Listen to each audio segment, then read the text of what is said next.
Velko Vlkanov, naš bugarski prijatelj i kopredsednik Međunarodnog komiteta za odbranu Slobodana Miloševića.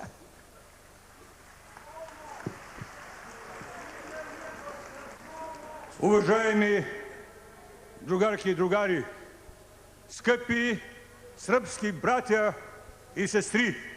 Poštovani drugovi i drugarice, srpska braćo i sestre, Събрани сме тук по повод преждевременната смърт на Слободан Милошевич.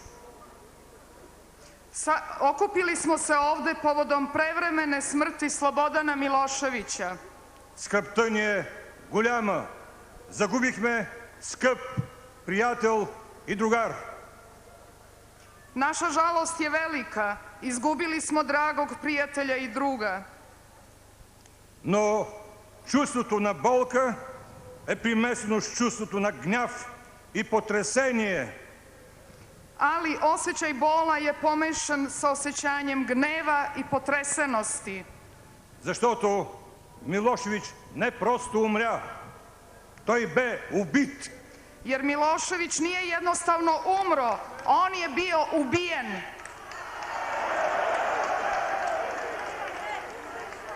Безсилни да го осъдят, така наречените съдии от Хага го убиха. Nemoćni da ga osude, takozvane haške sudije su ga ubile. Така те доказаха това, което отдавна знаехме, че те са не съдии, а наемни екзекутори.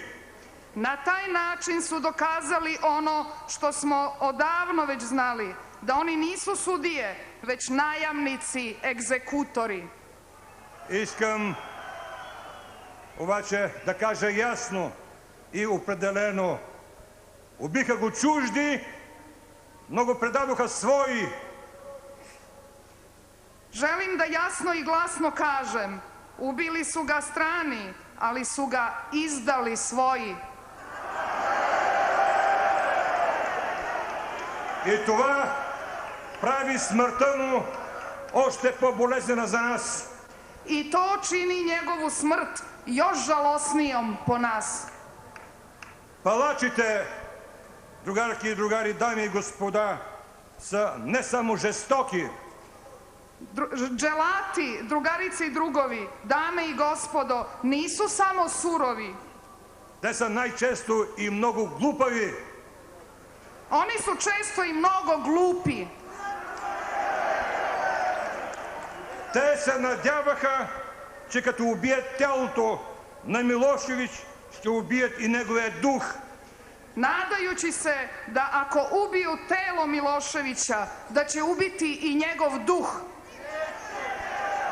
Те горчиво се измамиха, Ali su u teškoj samoobmani. причинявайки смъртта, неговата смърт, на Милошевич смъртта. Те го изведоха на пътя, който води направо към неговото безсмъртие. Prouzrokovavši njegovu smrt, oni su ga izveli na put koji ga vodi ka besmrtnosti.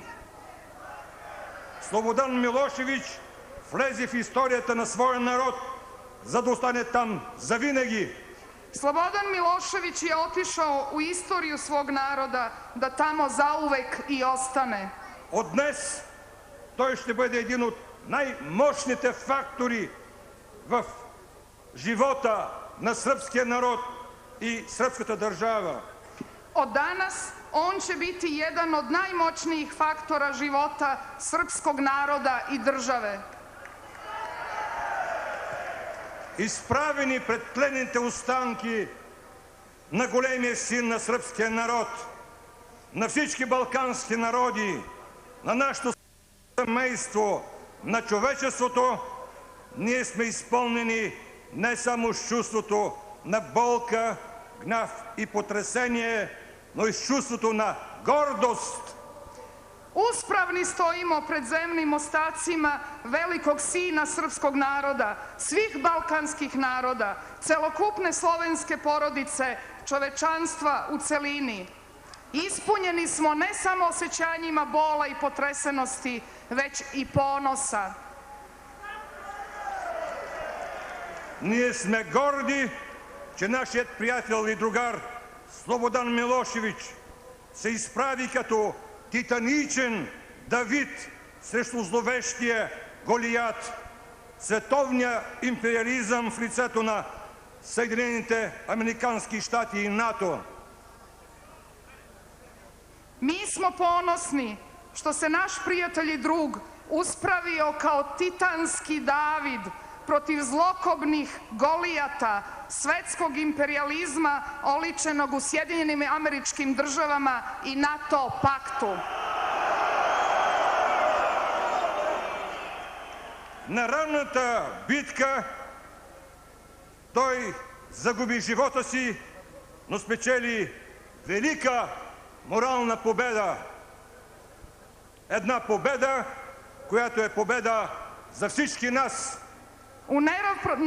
U neravnopravnoj bici izgubio je život, ali je ostvario veliku moralnu pobedu. Jednu pobedu koja predstavlja i našu zajedničku pobedu.